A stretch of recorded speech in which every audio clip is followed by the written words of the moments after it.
સાહેબ અમે અહીંયા જ ઊભા છીએ હજી આમાં તો હું કરવા માંગુ ગુજરાતમાં સૌ પ્રથમ વાર લખ્યું છે એટલે આ મોડ્યુલ આધારિત તૈયારી હોય શું તો તમે જ્યારે આવશો ને પહેલા લેક્ચરમાં આવશો ને એટલે તમને એક મોડ્યુલ આપવામાં આવશે સાહેબ એ મોડ્યુલ કેવું હોય હું ફિઝિકલી મારી પાસે હોય તો તમને બતાવું બાકી અહીંયા તો મૂકેલું જ છે આ મોડ્યુલ હોય કેવું જો આ મોડ્યુલ રાઈટ આમાં લખેલું છે યુપીએસસી જીપીએસસી ઇન્ડિયન જ્યોગ્રાફી આ મોડ્યુલ છે બરાબર આ મોડ્યુલ આવી રીતના તમને આપવામાં આવશે મોડ્યુલ નંબર 1 આ મોડ્યુલ નંબર 1 માં ઉદાહરણ તરીકે હું એક લેક્ચર લઈને તમારી સમક્ષ હાજર થયો કે ગુજરાતનો સ્થાન સીમા વિસ્તાર જો આ લેક્ચર કયો છે ગુજરાતનો સ્થાન સીમા વિસ્તાર એટલે ગુજરાતના સ્થાન સીમા વિસ્તારની ડિટેલ અહીંયા તમને આપેલી હશે આવી રીતે બરાબર પછી ત્યાંથી સેજ આગળ જશો ને અહીંયા જિલ્લાઓનું વિતરણ માઇન્ડ મેપ આપેલો શું આપશે માઇન્ડ મેપ ને માઇન્ડ મેપ પછી આપણે જશું એટલે ક્લાસ નોટ માટેની જગ્યા આપી હશે આ બ્લેન્ક પેજ તમે જોઈ શકો છો હા સાહેબ આ બ્લેન્ક પેજમાં શું રફ વર્ક કરવાનું નહીં અહીંયા શિક્ષક આખા લેક્ચરમાંથી બહુ મહત્વની બધી જ વસ્તુઓ ભેગી કરી નોટ્સ સ્વરૂપે તમને લખાવશે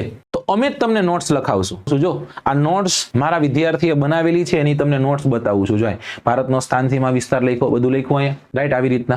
રીતના આ નોટ્સ છે નોટ્સ લખાવી છે નોટ્સ લખી રહ્યા છે બરાબર હવે જેવી નોટ્સ લખાઈ ગઈ ને એટલે જો આ ખાલી આ કોલમમાં લખેલી જે બાબત છે ને એને તમે જો જીપીએસસી પીએસઆઈ કોન્સ્ટેબલ પીવાયક્યુઝ આ દિવસ સુધી પૂછાયેલા ગુજરાતના સ્થાન સીમા વિસ્તારના જેટલા પણ પીવાયક્યુ છે બધા પીવાયક્યુ અહીં આવી જાય કેટલા છે ટોટલ 15 જેટલા પ્રશ્નો છે જે પૂછાયેલા છે ગુજરાતના સ્થાન સીમા વિસ્તારને લગતા બધાય દીધા છે હવે તમે મને કહો ક્યાં ઘટે તમે કહો સાહેબ ઓછા પડે 14 પ્રશ્નો તો પ્રેક્ટિસ પ્રશ્નો એ પાર યાલીઓ બોલો આ પ્રેક્ટિસ પ્રશ્ન છે આ પ્રેક્ટિસ પ્રશ્ન છે તમારે પ્રેક્ટિસ કરવાની છે બીજા 15 પ્રશ્ન પ્રેક્ટિસ ના આપ્યા હવે સાથે સાથે આપ જાણો છો કે જ્યારે તમે ટેસ્ટ દેવા આવશો ત્યારે 10 જેટલા પ્રશ્ન અહીંથી પાછા ટેસ્ટમાં ગુડાણા છે સમજાય છે હવે તમે મને કહો હું ઘટે મને એટલી ખબર પડે એક જ વસ્તુ ઘટે છે ની શું ઘટે તમારી મહેનત તમારી ધગસ તમારી દાનત ખાખી પ્રત્યેનો તમારો પ્રેમ ખાખી પ્રત્યેની તમારી ચાહત રાઈટ ખાખી પ્રત્યે તમે કેટલા પાગલ છો ને